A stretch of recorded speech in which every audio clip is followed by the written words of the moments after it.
All right, well, we can at least start doing the intro. So welcome everyone. Thank you for logging on and attending this afternoon's program. My name is Matt Schumann. I am on the programming team here at Cary Library. Before we begin, just a few things to note. Please let me know if there are any technical issues that I can try to resolve. You can send those requests to me in the chat. And if you have any questions, you can send them via the Q&A button and Ashley will address them. This program is made possible by the generous donors to the Cary Library Foundation. And I'd like to now introduce Ashley Rooney. Ashley is the past president of the Lexington Field and Garden Club and is also a prolific author in her own right. She is the host of our gardening series, bringing innumerable experts from around Lexington and beyond to answer all of your gardening questions. And today she's here with Master Gardener Shelly Henderson. So now please welcome Ashley. Thank you, Matt. And isn't it nice to get in from the sun and the heat and a little cool? And now you're going to learn all sorts of things from Shelly Henderson, who is a certified master gardener who I've known for 8 or 9 years now. I met her as we gardened, I think, over at Hancock Clark House, pulling the weeds out there. She's going to tell us a good deal about what the garden club does and how we do it, and plants that would be advisable to use, especially on a traffic island or in your garden near the street. You think that's often a hard place to plant. So let me introduce Shelly, and please put your questions in on the chat, and I will address them at the end. Okay, so it's not to interrupt her flow. Take it away, Shelly. So thank you, Ashley, for this opportunity to share a little bit about both the Garden Club and their efforts around Lexington. I moved here in 2011, and I was interested in what this lovely woman was doing down the road from our house on this big triangular traffic island, and she explained that she was taking care of it, and I think I helped her for a couple years before I joined the Garden Club, which was about 2015. We have, we have a large garden club, and we have some study groups that are subsets of the Garden Club. So I've been participating in morning study group because I like getting together on Tuesday mornings. It works for my time scale. And I am the steward now of the Lowell Street. Well, that isn't right. I'm the steward of the Lowell Street at Summer Island. I'll have to get that changed. That's not correct. And I've given you my email if you have further questions or want to pursue things further or come join us, you know how to reach me. So I am a retired biotech, and when I retired, I took my master gardener, and it has led to all kinds of interesting things in my life. So let me share with you what we're going to talk about today. I want to review what the Lexington Field and Garden Club is. Maybe you've heard that already a few times in other presentations, but I have a couple slides to introduce you to it if you're not familiar with it. I want to talk about what civic gardening is in Lexington. And I want you to know that I put this program together from both the viewpoint of a gardener, but also from a tourist's perspective. What are some of the gardens that I think you should see when you come to visit our town? I'm going to spend a little time talking about one garden, Lowell Street at Summer. That's the one that I take care of, and share with you a little bit what the flow looks like throughout the year and keeping it maintained and flourishing. And then a little bit about how to get involved if you choose to do so, and we'll wrap up with questions at the end. So the Lexington Field and Garden Club, you've probably heard before, is one of the oldest in the country. It was founded in 1876. It's the oldest. It is, okay. And the object of the Garden Club was to beautify Lexington.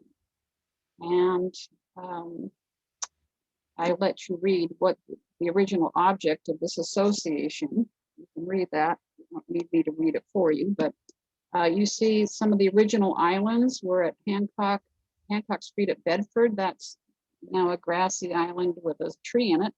Pleasant Street at Mass Ave is taken care of by Wilson Farms, and Lincoln at Concord. I'm not sure what's going on over there. I didn't have a chance to run over there.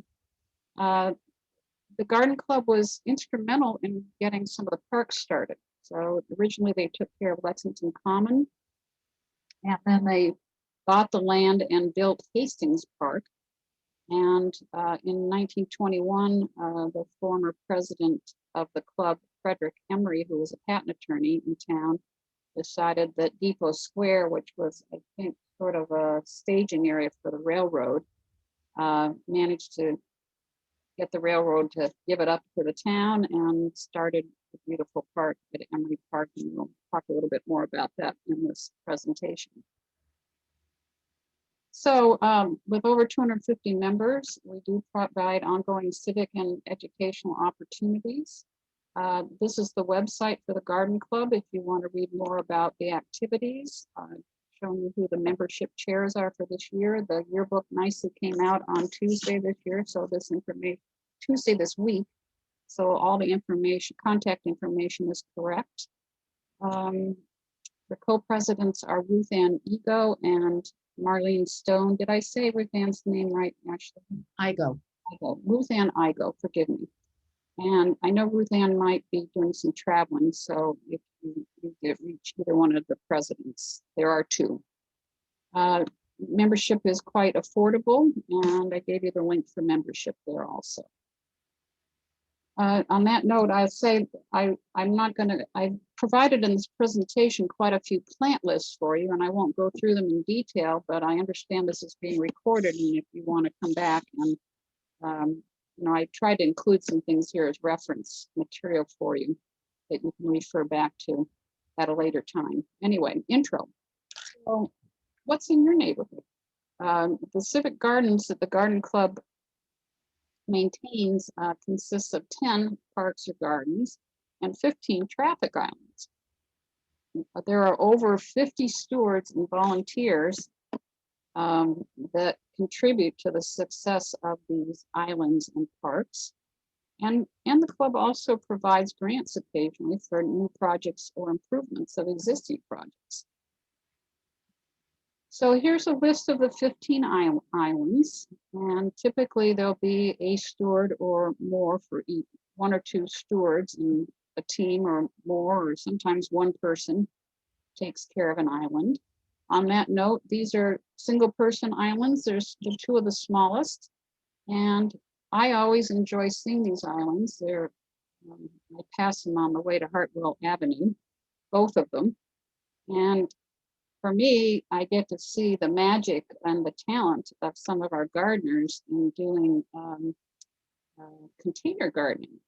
So the islands might not actually be an island, they might be containers. So the one on the left is at Lowell and East Street, and the one on the right is at Grove and I believe it's Burlington. There are 10 parks and gardens that the garden clubs takes care of. The Hancock Clark House Herb Garden is remarkable. We'll talk about it a little bit more. We're going to talk about Emery Park. Monroe Tavern, which is a mile out of town, headed to Arlington on the right side on Mass Ave, has actually 3 gardens in it. They're fantastic. I'll have a little bit more discussion of those. Our Lexington Community Center has, I believe, 2 gardens. One is a sensory garden. Right. I want to give a shout out to the Civic Gardening Committee that is running all of this effort. Ruth Ann Igo is the person to contact, although as I said, I think she's planning to do some traveling this summer. So if you can't get a hold of her, Ashley has volunteered that you can contact her to get involved. This is what the committee looks like that keeps us all moving forward. You see 4 stars next to Judy Minardi's time, because when there's a project that's a little big that maybe your team can't handle or you're one person on an island, you can call Judy and she can put together a team of people that just want to work a day or two in different places. So, and it's a really fun way to see different islands, and it's a nice way to get started if you don't want to quite get affiliated with one island. It's a nice way to get an introduction to civic gardening. I want to give another very special, huge thanks for the last 5 years to Karen Boudreau and Meg Himmel, who led this committee and organized us and showed up with teams when we needed it. And they just did such a remarkable job that if you run into them in town, please be sure to say thank you for all their hard work. We miss them, and we split up the efforts of 2 women into an entire committee, as you can see here. Okay, on that note, let's take a look at who are some of the stewards. So this is a list of people that have raised their hand and said, I want to be in charge of an island or a park. And you see Ashley Morning's study group actually runs 2 of the sites. And Wednesday Workshop, which is another one of the subgroups, they take care of another project, and I'll go into detail on that in a minute. So if any of these are your neighbors or people you know, there are more resources that you can contact and get to know a little bit more about what they're doing. All right, so why would we want to even look at traffic islands or these gardens? I think if you're a gardener, these gardens provide all kinds of opportunities for you. First of all, we have 3 or 4 that are literally botanical gardens, and by that I mean the gardeners have taken the time to actually label most of the plants in the garden, so you're not wondering what you're looking at, number 1. Number 2, as you look at these gardens, I always like to see what is thriving. You know, how does it? And lots of times these are pretty challenging environments. They're full sun, they don't have a lot of water. So what's going to thrive? They're pretty hardy plants. I also now try to plant natives. If I go to say, gee, I'm really, hungry for an azalea, or let me think of another thing. I'm really hungry for a hydrangea. Okay. And I try to step back and say, well, what's a native that would do just as well and be just as pretty as a hydrangea, and plant the native instead of the ornamental. So if you're not familiar with natives that do well in gardens, you will find that there are several opportunities in our civic gardening for you to learn more about planting natives, and I go into that in detail. I also suggest that you look at Doug Ptolemy's YouTube about creating your own national park, and his concept is that 50% of the land in the country is privately owned, and if we want to increase the natural habitat for our native animals and insects, each homeowner should create their own national park of native species. So if you decide you're interested in natives, you will hear this as a theme through this presentation, some opportunities to see success stories with native plants. So as I said, when I look at any garden, I'm always saying what plants are solving problems in my garden. Do I have dry areas? Do I have wet areas? And when I plant my gardens, I have a fetish about planting things that arrive very early in the spring and last. I have flowers that bloom in December and January, believe it or not, in my garden, because I like to fool with nature a little bit and see things growing all year long if possible. And so what do plants look like at different seasons? When you go to buy a plant, you get a baby plant. You can look at plants when they're mature and see what size they're going to be and how they look in combination with others. So all of these things are things you can learn from the gardens. And this is not to mention that if you get involved, you get a chance to meet your neighbors and contribute to our community. So let's talk a little bit about life of one garden. And this is Lowell at Summer. It's one of the largest islands, and it's one of the newer. It's about 10 years old. Some of the islands have been going, some of these projects have been under care for over 30 years. So I feel like ours is a little bit on the newer side. As I said, I noticed this lovely woman working on this large triangle of a traffic island. Her name turned out to be Kathleen Gill, and I didn't know actually until recently that she was, was reading the yearbook a little bit more closely, that she'd actually been a president of the garden club. And as far as I know, she's the one that went out and tackled this probably totally unkempt island and converted it into the beautiful island that it is today. I believe that most of the original plantings came from members' gardens. In the years that I've worked with Kathleen, I've seen 1 to 6 people at any one time. Sometimes it's just been me. At the moment, I'm very blessed to have the help as a co-steward of Sarah Moorman, who lives in Arlington down the road here. And it's much nicer with at least one co-partner. We have no water on the island. We have full exposure to sun and elements, and winter public maintenance and the public throwing trash, unfortunately. I don't understand why people throw things out of their car, but they do, and we have to pick it up. One of the things that happens is occasionally we lose an island and the word goes out and we all go to the island and remove plants and bring them to our island. And there was an island on Worthing Road that was dismantled this year, and those have been our most recent additions, were bulbs that we took from the Worthing Road Island. So you see my little red heart here on a lot of these slides, because a lot of what goes on with civic gardening really is a labor of love. It's just a joy to contribute to the community and see the results of your labors. So here is a team from a couple of years ago that just finished our mulching of the garden. And you see that the peonies have not quite bloomed yet. The allium is in the middle. There is blooming, and our beautiful, gorgeous Poppy. oriental poppies are smiling at us. On the left, you see a 9-bark, and the 9-bark is a native.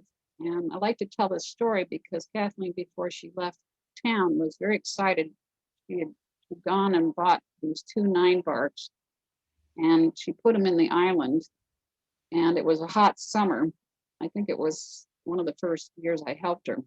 And I would come down occasionally with my little gallon jug of water and trickle a little water on these things. And thank God they barely made it, but I feel like I got them through the first year. If you can get them through the first year, they're probably going to get established.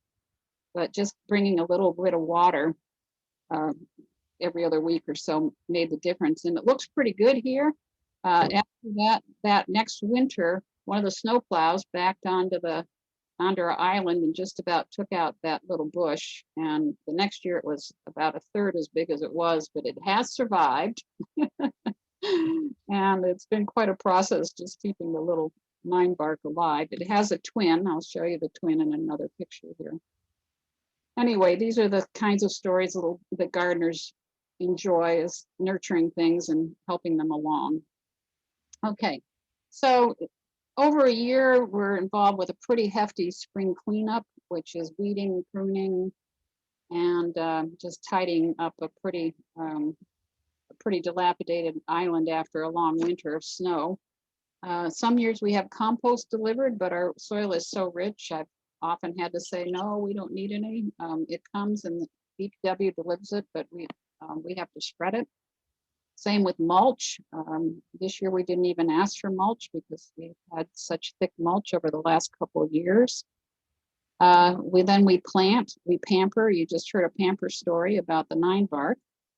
Then comes summer cleanup, weeding, deadheading, and pruning.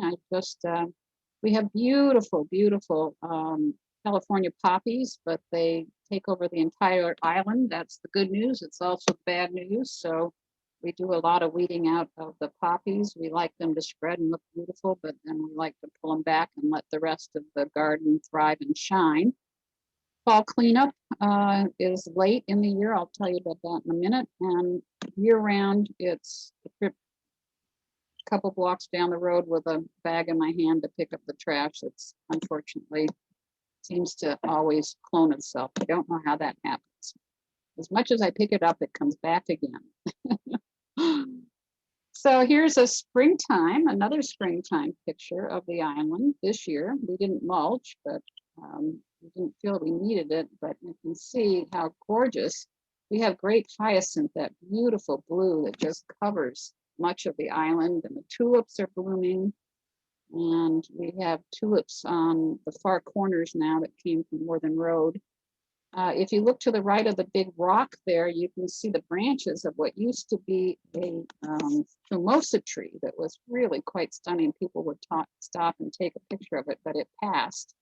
And we had it cut down. We thought it was going to revive itself, and this year it's finally totally just not going to make it. In this picture, the 9-bark is just over on the left.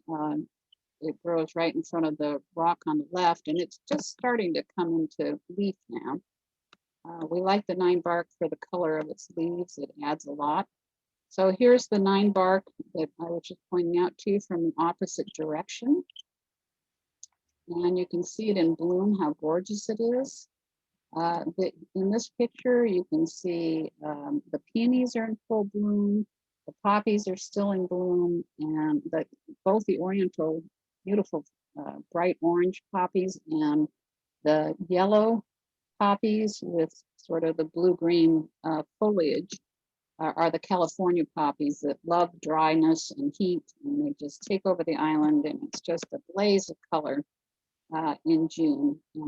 The happy 9-bark throwing its flowers, it's a beautiful picture. So that's sort of our glory. So again, I'm a person that likes to extend my seasons, and this is one of the plants that extends seasons, called a Sheffield chrysanthemum, and it blooms in late October and November. So our fall cleanup is in November, and pretty chilly cleanup because we wait for these beautiful, they look like pink daisies with yellow centers, and they're a fabulous ground cover. They thrive, they grow. They look great with other plants. They grow in all kinds of conditions. And this is a picture of it last fall on the left, near under the stop sign. You can see the Fumosa was still giving another try at making it through another winter and rejuvenating itself, but I think it hasn't made it this year. And you can see both 9-barks are looking pretty good these days. Okay, so that's the story of Summer Street. This is a list of the plants that we have on the Summer Street Island. It's a large island, no water, full exposure. We don't have a lot of natives. Most of the natives people would consider to be weeds. You can see them starred over to the right. We do encourage a little bit of Queen Anne's lace and milkweed for our local pollinators. Excuse me, but most of the rest of it can very quickly take over the island, and we discourage the other natives that you see on this list. Okay, so that's what happens on one island. Let's look at some of the islands around town. So what I decided to do was start at the Minuteman Statue and then walk you sort of a block in every direction from the Minuteman Statue, and then take you a mile down the road to the Monroe Tavern, and then a mile back the other way to the Reed Street at Bedford Island, and tell you a little bit about each of these islands and why they're interesting, and give you a little more insight into it. So the Minuteman statue was sculpted by K.K. Kitson and dedicated in 1900, and until June this year, it has been maintained by a team of over 20 volunteers. You sign up as a pair in morning study group, and you're given a 2-week assignment for each pair to take care of the statue. And the statue, as you probably remember, has always had daffodils in the spring and geraniums in all summer. So it needs people in there watering, cleaning the bushes, picking up trash. And, there is water available. You don't have to cart it in. As you may or may not be aware, a renovation project has been in the works for a long time. It's come to fruition, and so we had daffodils this year, but no geraniums because The trough is going to be converted back to a fountain, and that work is kicking off as we speak. So you all know that this is supposed to be assembly of Captain John Parker, the head of the Minutemen. And here's the trough full of geraniums, which will be water in the future, but it is always a starting point in the town of Lexington because it sits on the corner of our very famous common of Lexington. If you turn around behind you, you will see the beautiful gardens at the Cary Library. I won't go into much detail here, but it's one of the gardens that has a team taking care of it from the garden club. And if you walk another block towards the center of town, you will come to Emery Park, which, as I said, was started by a past president of the garden club. What you need to know is that in 1994, a grant was given to refurbish the gardens, and in 2002, about 10 years ahead of its time, 2002, I think that's, yeah, long ahead of its time before the push for natives started, the grant was to select native plants that would look well in an ornamental garden planting. So if I was trying to teach my kids about what natives were in town, and I had a birthday party coming up, I'd run a scavenger hunt in Emery Park to look for native plants. And it's quite a collection. So I've given you the plant list at the end. You all know what it is. It's in the middle of town. Here's one view. One of my favorite plants is the Leucotho, and it's a beautiful bush that's evergreen with different colored leaves all year. And if you want to see Leucotho, if you look over to the left, there's a bench and a man sitting on the bench, and the Leucotho's planted on that side of the park if you want to take a look at it, if it's something of interest to you. But then, oh, here he is. Here's the man sitting on the left on the benches, and that's, if you want to see that bush, that's a good place to see it. It's mature, it's healthy, and it's always gorgeous. So these are the pictures of Emery Park. I'm sure you all drive past it constantly. And this is just a fantastic list of natives that are readily available, that thrive. They thrive in an urban setting, and their beautiful combination. The number of trees in Emery Park astounded me when I saw the whole list. I have to go back and look for all these leaves the next time I go in. If you're looking for beautiful shrubs, I recommend the Leucotho. Fothergilla is fabulously beautiful. Witch hazel blooms late in the fall typically. Oak leaf hydrangea is our example of a native hydrangea, beautiful oak-shaped leaves. A winterberry that'll come out with red berries in the winter. All of these are beautiful examples of flowering, attractive shrubs, gorgeous trees, and perennials that are easy to work with. If you're looking for ground covers, I highly recommend foam flower for your shady areas, woodland phlox and wild geranium. If you want some pretty sunflowers, the goldenrod and asters are beautiful. You can see ferns, myrtle, and Rebecca is another sunflower. So this is a great list to begin with, and you can see them mature and thriving in Emery Park, and they're all taken care of by the Garden Club. So if you walk a block off the common, this is one of the gardens that I never miss taking visitors to when they come to Lexington. It's historical. It's a house located at 36 Hancock Street. It's a long block and a half off of the common on the left side, leaving the common. It was the parsonage of the reverends in town, including Reverend Clark, who was the parson on April 19th, 1776. His wife was a cousin of John Hancock, and it was the destination that Paul Revere and William Dawes were headed for because John Hancock and Sam Adams were on site on their way to Concord to warn people that the redcoats, the regulars, armies were coming out marching down Mass Avenue. So the Garden Club got involved. I don't know how long ago, I should have researched it, but some time ago, they designed 3 sections in a corner. And the 3 sections are culinary, medicinal, and dyer aromatic.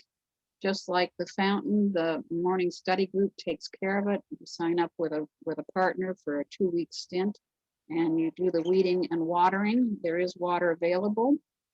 Oh, and as you walk down Hancock Street, you'll pass one of the beautiful gardens of one of the residents on Hancock Street as you go down. Don't miss it on the way. So one of the reasons I think so highly of this herb garden, if I was going to start an herb garden tomorrow, one of the things that I would do is I would go to the Hancock Clark House and get a brochure, because it lays it all out for you. It's got many different herbs. They're beautifully laid out. It takes about a 10 by 10, maybe 15 by 15 triangle. And furthermore, it's a botanical garden. It has these fabulous labels on all of the herbs. That's an example. So here's one view of it. The roses are on the right that I just showed you, the apothecary rose, and the rumor is the original rose bushes came from shoots from Paul Revere's house in the North End. Here's another little earlier in the year, and you can see again the beautiful labels and how diverse the planting is. This is the same area a little bit later in the season. And I won't go into detail on this, but this is the herb list with the ways these herbs were used. And I can't recommend it enough if you're interested in doing your own herb garden. The brochure is right on the outside of the door. You don't even have to go into it. I think quite a remarkable accomplishment. Okay, so if you walk a block the other direction, the St. Bridget's Church, there's a beautiful place to contemplate and pray at the Mary's Garden, which is literally in the parking lot behind the church. And if you look over Mary's left shoulder, there's a little tree there, and I believe it's it's in bloom right now. I believe it's a Stewartia, and it's a gorgeous example of one of our most beautiful native flowering. It's a small tree, and it's just a beautiful contemplative garden. This is taken care of by the Monday study group. No, the Wednesday workshop group, sorry. Thank you, Ashley. Okay, thank you for getting that straightened out. All right, so the next place, if you're a good walker, you can walk a mile down Mass Ave or drive, and it's the Monroe Tavern. And the Monroe Tavern is both historical, just like the Hancock Clark House, and it's botanical. A lot of the plants are labeled. So the house is located at 1332 Mass Ave. The oldest part of the house was built in 1735. William Monroe owned the house in the late 1700s, and he was an orderly sergeant in Captain John Parker's militia. So he was up on the commons with the militia when the redcoats came through town. He had just licensed his tavern the previous October, and he continued to be proprietor for over 50 years. As the British left, retracing their steps back to Boston, they requisitioned the tavern for a couple of hours. And rumor is, I believe there's a bullet hole in the ceiling to this day. And apparently George Washington visited the tavern in 1789. So it's got a new wing, and it's well worth your time historically to see. This site has 3 botanical gardens that are just amazing. Chris Burton, who was president in the late 1980s, and Joanne Frey, who was president in the late 1990s, have on the order of 30 years each invested in these beautiful gardens, and more recently an antique rose garden was added. this is what it looks like right now. I believe this is Larkspur that's very happy at the moment. This is the Colonial Garden. I don't have a good picture of the labels. They're a little bit older and smaller in this garden, but I can't even count. There must be 50 different beautiful flowering plants in here, all with labels on them at any one time. You can also see that the Black-eyed Susans just bloomed recently. And it's just a stunning example of a colonial garden. This is the wildflower garden, natives, the Carolina lupine, also called bush pea, is in bloom at the moment. This beautiful tall yellow plant to the left of the welcome sign here. Most of our native, not most, many of our native plants grow in the woodlands, because most of New England was a woodland until human beings showed up. So when you look at natives, there's lots and lots to choose from that grows in a woodland setting. Here's an example of the beautiful labeling that Joanne has done over the years. The bluebell is in bloom right now. He has large rifts of beautiful native ground cover. This is our wild ginger. It's the native, unlike the shiny, darker variety that comes in that is not native. Whenever you see Canadensis in a native, it's probably going to thrive pretty well in Lexington. Okay, so I threw in one more garden for you to think about, because it's one of the newest, and it has been designed with all natives. So if you take a little walk down Bedford Street from the Commons towards Bedford, I didn't measure how far it is, it's probably at least a half a mile, you will find a nice little area which has been newly planted. So the question is, will they survive? Will they thrive? It does not appear to have water, so this is a challenging site. It's dry and it's hot and it's sunny. And you will see that already it's ablaze in bloom. They've planted coreopsis. Butterfly weed is the beautiful milkweed that has orange flowers and just thrives. I never have a butterfly that comes to my land that can pass up a butterfly weed flower. Almost the same story with bee balm, penstemon, a sweet fern bush, baptisia bushes. This is what it looked like last week. You can see on the bottom right the butterfly bush, milkweed in bloom, and in the middle is the bee balm, beautiful tall red bee balm. This is the yellow coreopsis. So it's a fairly large site. It's very much exposed, and it looks like it's off to a great start. And it's a very good example of a sun native garden if you want to take a look. So in summary, I think I've done pretty well on the time here. I hope you've obtained a better understanding of how some of the gardens come to be each year. And I hope that you're inspired to visit them with new eyes and to share them with family and particularly visitors when they come to Lexington. I hope maybe you've learned one or two gardening tips on this little tour that we've had today. And I hope maybe you're inspired to get involved. You can make a difference. So on that note, Ashley, if you want to take it away. Thank you, Shelly. Questions? Thank you. This was great. I mean, you really did a wonderful description of the garden club, and I had not done much of that with this whole gardening series. But I think, matter of fact, the whole garden club should see this, and certainly our new members, because you did a lot about plants and what's going on. And Shelly is quite right. It is a labor of love. I was out there earlier this year behind Hancock Clark House. There is a great forest, the Japanese knotweed. Some of us call it bamboo. It is a terrible, voracious, invasive weed. It has to be dug out and it has to be burned. And neighbors have come out and joined us, which is wonderful because some of the neighbors are male and they're a lot stronger than we are in digging up some of those great big bamboo, knotweed plants.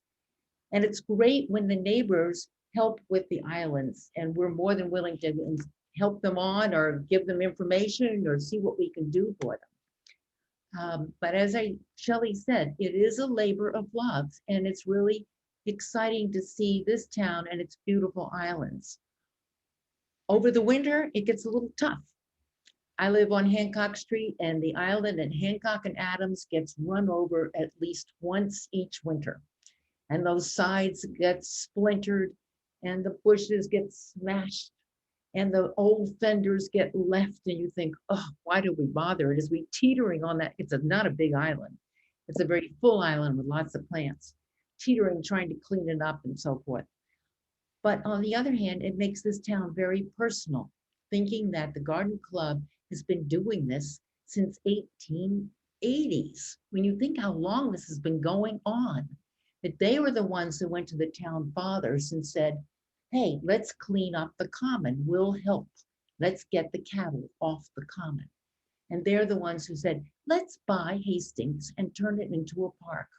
It's absolutely amazing when you look at what our forefathers did and to try to turn this town into an attractive place. The DPW has, when I was president, they referred to us as their horticulture arm.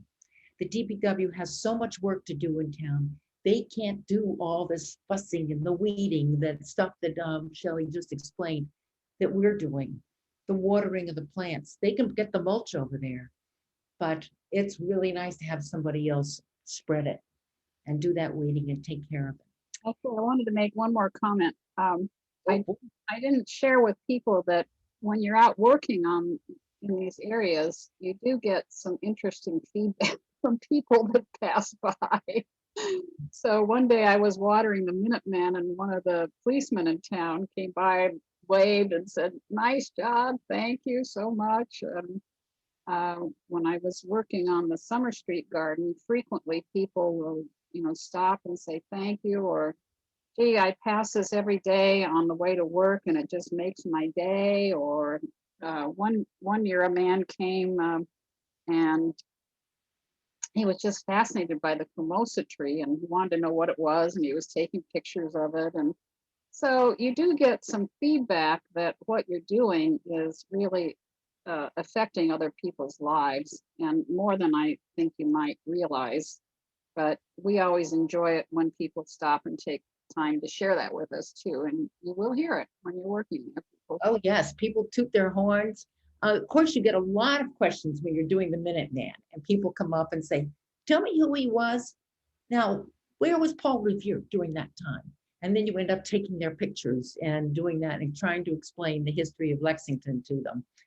And like Shelly, I mean, when I've been out there, I was deadheading some those orange lilies one place, and the policeman stopped and said, could you tell me something? I noticed you taking off those stems. Why are you doing that? And then I said, well, you want the energy of the plant now to go into its roots. The flower is dead. You want it to go grow. And he said, oh, I'm going to go home and do that immediately. I never thought of that. That's important to learn. So people are always asking questions. And so in many ways, we can be guides and guardians of Lexington and try to explain what we're doing out there. And I think that's really cool. The Garden Club is a fun place. It's not all work. There's a lot of fun that happens in doing this.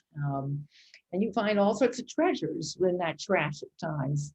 And you bring it home, and the stories that you come up with are fantastic. I don't see any questions. And here you had all those wonderful descriptions of the trees and stuff, like the Stewartia. And I wanted to go look up foam flower. You said that was a very good ground cover.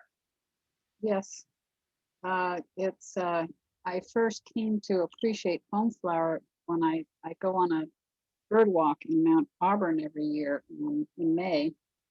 And one of the graves has foam flower planted in front of it, and with the morning sun hitting the white flowers in the darkness of the shade around it, and they just lit up. They're just so beautiful in the spring. It's called Tiarella, also called Tiarella, Okay. and it's native. It's really stunning. It stays stays a little bit green all year, not as bright as in the rest of the year. And it looks fabulous. Um, if you go to the Native Plant Trust, the New England Wildflower uh, place in Framingham, in the spring, you will see large swaths of Tiarella foam flower with the beautiful blue woodland phlox growing among it. And it's really their signature piece in the spring. One of the signature pieces of the Native Plant Trust in Framingham, if you go in the spring, which is their height of their season. Yep, now when you use that name, I know Tiarella. That's a lovely plant. Tiarella. So it's very interesting. Lexington, I've just been finishing a story on the Hayes estate, which was up on Merriam Hill. It's been divided years ago into house lots. But before he built his castle, he wanted an arboretum. He was in the 1880s, and he got all sorts of rhododendrons and so forth. He was not a native plant. He was going to Japan and getting them. But the Mass Horticulture Society thought his stuff was wonderful, and they really enjoyed it. And there's not much left except one stand of rhododendrons on Castle Road, and the people come and look at every spring just to see them. Stands about 16 feet tall. And those neighbors are now trying to clean that up and bring them back. And even though they're not native, it's a wonderful thing to think of the history of these plants. It's like Shelley's 9 bark. She keeps rescuing it, and it's getting bigger and stronger each year, just like we hope our kids are, or our nation is. We keep working for that. And that's what we do in the Garden Club. So I thank you all for being with us today. Next week, we're going to have Terry Hale, who's going to tell us the best perennials to have. And Terry is a gardener and a gardening collector, and she sent me on a tour out to Amherst of all sorts of nurseries that I never knew about. So I hope you're with us, and I thank Shelly for a beautiful description of what the Garden Club does. I think all the members of the Garden Club should see this for sure. And thank you all for being with us today. Stay cool, drink a lot of water, watch the heat, and goodbye all. Thank you, Ashley. Thank you, Shelly. This will be on the Cary Library YouTube page in the coming days. Thank you. Shelly, that was fantastic.